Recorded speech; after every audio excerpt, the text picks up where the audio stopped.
ये कहानी है हस्तिनापुर की। महासंग्राम महाभारत एक ऐसा कहानी है जिसे जानकर या पढ़कर हमें नया जीवन मिलता है। धर्म क्या है और अधर्म क्या है, न्याय क्या है और अन्याय क्या है, ये हमें जानने को मिलता है। एक ऐसा घटना जिसे कल्पना करके रोंगटे खड़े हो जाते हैं। ऐसा युद्ध अभी तक नहीं हुआ है। कई लाख लोग मारे गए, कई बड़े बड़े योद्धा वीर गति को प्राप्त हुए। कहा जाता है महाभारत ग्रंथ का लेखन सबसे पहले भगवान गणेश ने महर्षि वेदव्यास जी ने सुन कर किया था। वेदव्यास महाभारत के रचयिता ही नहीं बल्कि उन घटनाओं के साक्षी भी रहे हैं जो कर्म अनुसार घटित हुई है।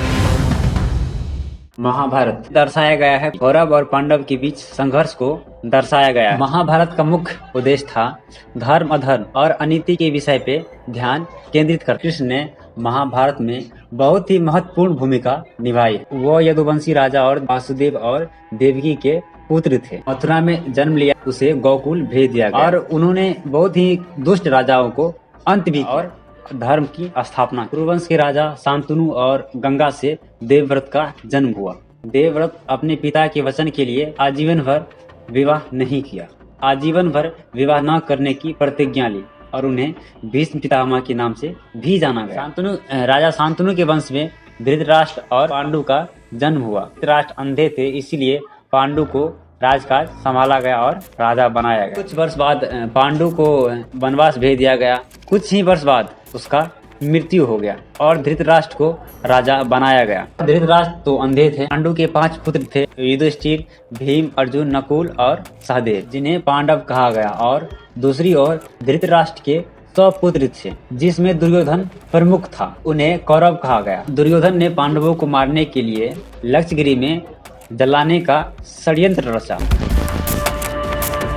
लेकिन वो बच गए। बाद में अर्जुन ने द्रौपदी का स्वयंवर जीत लिया, पांडवों का पत्नी बन गई। अब आप सोचेंगे स्वयंवर तो अर्जुन ने जीता था, पांडवों की पत्नी कैसी बन गई? जब अर्जुन ने द्रौपदी को लेकर आया तब उसकी माता बिना देखे भिक्षा समझ के बोल बैठी कि आपस में तीनों बांट लो। अब माता के वचन को कैसे टाले, इसीलिए पांडव की पत्नी हो गई द्रौपदी। शकुनी ने दुर्योधन के साथ मिल करके युधिष्ठिर को जुए में फंसाया। युधिष्ठिर ने अपना सब कुछ खो दिया, यहाँ तक कि द्रौपदी को भी खो दिया। और बाद में पांडवों को 13 वर्ष का वनवास और 1 वर्ष का अज्ञातवास मिला। उसी धूर्तक्रीड़ा में द्रौपदी का चीरहरण भी हुआ था और वहाँ पे जितने भी महारथी थे, द्रोणाचार्य, भीष्म पितामह, कर्ण, जितने भी थे, यहाँ तक कि पांडव भी थे, उसी सभा में द्रौपदी का चीरहरण भी हुआ था। कोई कुछ नहीं बोल पाए थे और बाद में श्री कृष्ण ने आकर के द्रौपदी को बचा लिया। पांडवों ने अपना वनवास पूरा करने के बाद प्रतिज्ञा ले ली कि अब महासंग्राम महाभारत हो के ही रहेगा।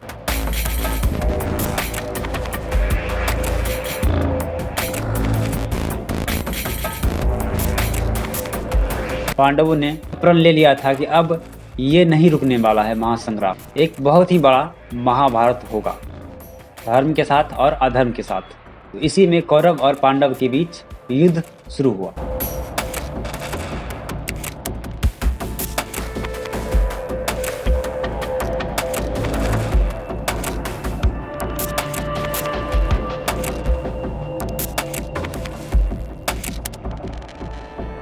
यह जो महाभारत का युद्ध है 18 दिन तक चला।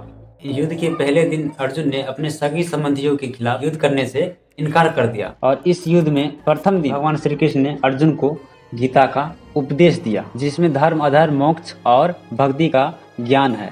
तब अर्जुन युद्ध करने में सज्ज हुआ। भगवान श्री कृष्ण ऐसे थे क्योंकि हर एक चीज उसे आता है, छल करना, अधर्म का नाश करना, क्योंकि वो स्वयं पर ब्रह्म थे, स्वयं नारायण के अवतार थे। युद्ध अंतिम हो गया और धर्म का विजय हुआ, अधर्म का नाश। युद्ध के बाद युधिष्ठिर को राजा बना दिया गया और राजा के रूप में राज अभिषेक हुआ। कुछ वर्ष बाद पांडवों ने अपना राज त्याग करके हिमालय की ओर प्रस्थान किया।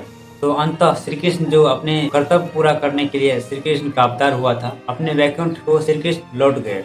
महाभारत का मुख्य उद्देश्य था धर्म की रक्षा करना, अधर्म का नाश करना। महाभारत का मुख्य संदेश ये है, धर्म और न्याय के लिए हमेशा खड़ा रहना। श्री कृष्ण के गीता उपदेश में कर्म का सिद्धांत और भगवान में विश्वास का महत्वपूर्ण बताया गया है। महाभारत आज भी हमें जीवन के विभिन्न पहलुओं पे विचार करने और सही प्रेरणा देता है।